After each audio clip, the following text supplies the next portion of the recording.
Chapter 2. Thus the heavens and the earth were completed in all their vast array. By the seventh day God had finished the work he had been doing. So on the seventh day he rested from all his work. Then God blessed the seventh day and made it holy, because on it he rested from all the work of creating that he had done. This is the account of the heavens and the earth when they were created, when the Lord God made the earth and the heavens. Now no shrub had yet appeared in the earth, and no plant had yet sprung up, for the Lord God had not sent rain on the earth, and there was no one to work the ground. But streams came up from the earth and watered the whole surface of the ground.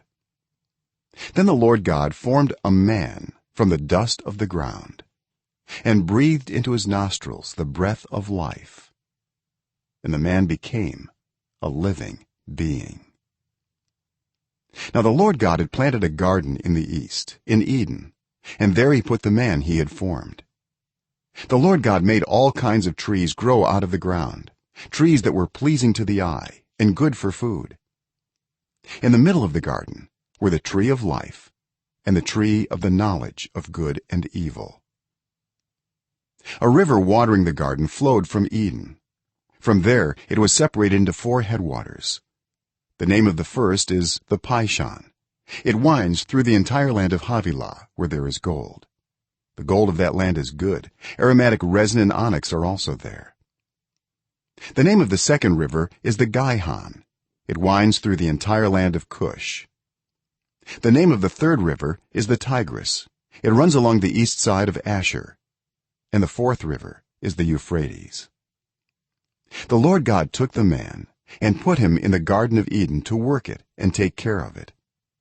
And the Lord God commanded the man, "You are free to eat from any tree in the garden, but you must not eat from the tree of the knowledge of good and evil, for when you eat from it you will certainly die." The Lord God said, "It is not good for the man to be alone. I will make a helper suitable for him." Now the Lord God had formed out of the ground all the wild animals and all the birds in the sky. He brought them to the man to see what he would name them, and whatever the man called each living creature, that was its name. So the man gave names to all the livestock, the birds in the sky, and all the wild animals. But for Adam no suitable helper was found. So the Lord God caused the man to fall into a deep sleep. And while he was sleeping, he took one of the man's ribs and then closed up the place with flesh. Then the Lord God made a woman from the rib he had taken out of the man, and he brought her to the man. The man said, "This is now bone of my bones and flesh of my flesh.